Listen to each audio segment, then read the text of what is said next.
And that building is the main palace, 55 windows palace, that one.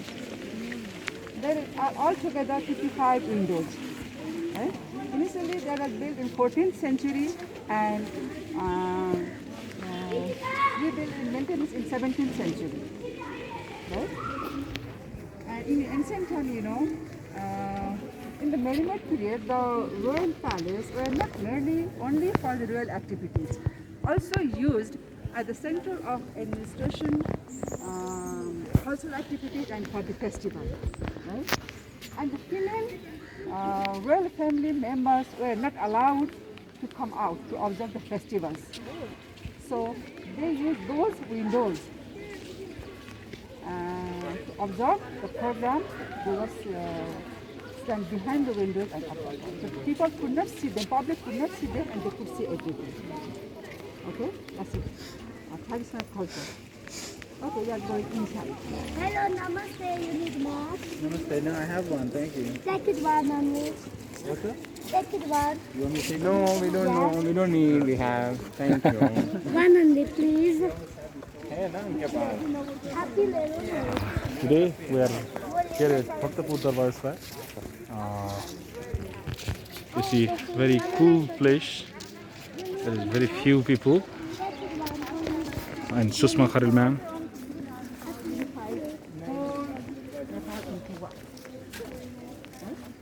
That's why we have three darbars.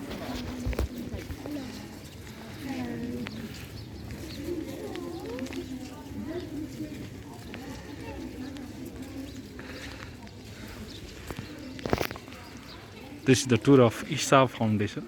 There is some foreigner and some Indian people who want to visit Bhaktapur Darbar Square.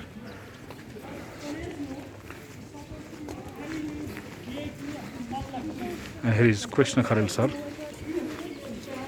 At that time, the Mallas were ruling over Kathmandu Valley.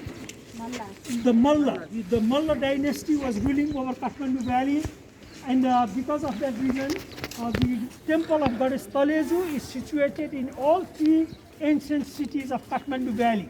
So if you go to Kathmandu, if you go to Patan, as well as when you come here, there also you will be able to see the temple of goddess Taleju. So it's a Hindu temple, and normally people believe that if they go there and if they pay homage, then their wishes will be fulfilled. So the Hindus, when they go to the Hindu temples, normally to the goddess temple, normally they also make animal sacrifice, because the Hindus, they believe in animal sacrifice. So it is said that if you make animal sacrifice, then you are trying to liberate the animal.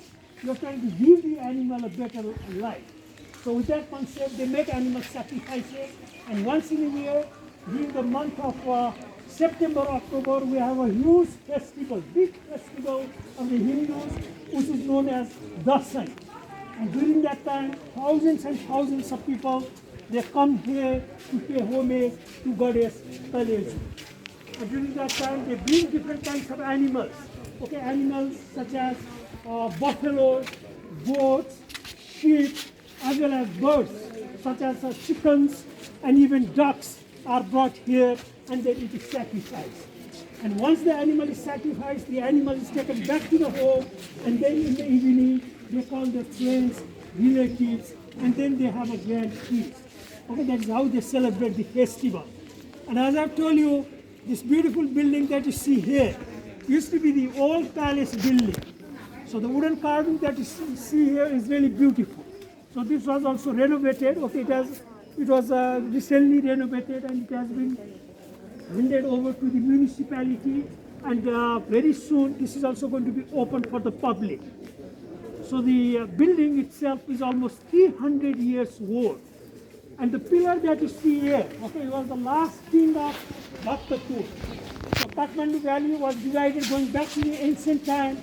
Kathmandu Valley itself was divided into three separate kingdoms. One was Kathmandu, another was Bhaktapur, and the third one was known as Patan. Okay, so the pillar that you see here, okay, on top of the pillar, you can see the human figure, and he is supposed to be the last king of pattern. Sorry, waterproof. Okay, let me check you. Let's go. I think all the group is there. I think I'll just speak. Is that all right? I can do that? Okay, you can just start. Because you are in the open, so.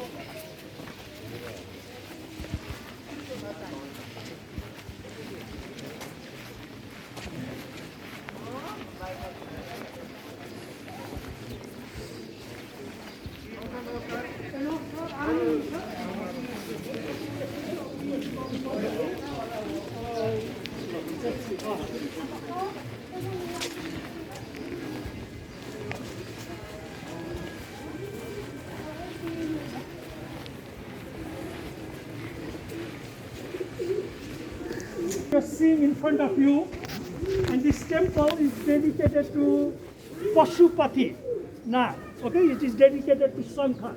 Okay, this morning we visited Doleshwar Mahadev. So Shankar or Shiva is known by different names.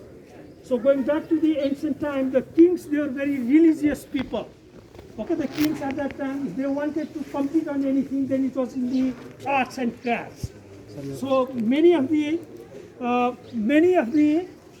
temples and monuments were built from the period from the 13th century to late 18th century. So this temple, because at that time the king, it was very difficult for the king of Bhaktapur to go to Kathmandu. So because since he was religious person, he built this temple here so that he had access, easy access of the temple of Shiva. Okay, and besides that, this also has a beautiful wooden carving. Not only that, if you see very carefully on the bottom part of the sturts, okay, you can see those long wooden beams, okay, supporting the roof. So underneath there, you can see many erotic carvings. I don't know whether you have seen that or not. So these erotic carvings are very famous in India, but in Nepal also, in many of the Hindu temples, we do have erotic carvings. So if you see on the bottom part there, you see here also Kama Sutra. Yes, in other words, like Kama Sutra, and I think we are quite rich in the pornography, you know. So you can just see the different erotic carvings here. So the reason of having erotic carvings is that it is said that if you have the erotic carvings, then the god of lightning and god of thunder won't destroy the temple. Okay, the Nepalese people at that time, they were very superstitious. So basically these erotic carvings were depicted on the temple so that it would be protected from the lightning and thunderstorm. And likewise even from earthquake. But unfortunately in 2015, we had a big earthquake, and likewise in 1934, we had another big earthquake, and during that time, many of these temples and monuments were destroyed. So despite having these erotic carvings, still that theory doesn't, it's not applicable. Okay, and another reason of having erotic carvings is that it is said that going back to 300 years back, 400 years back, at that time the population of Kathmandu Valley was very little.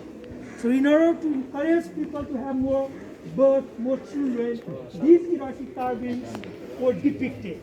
And the third theory that they give is that it is said that these erotic carvings are related with Tantrism.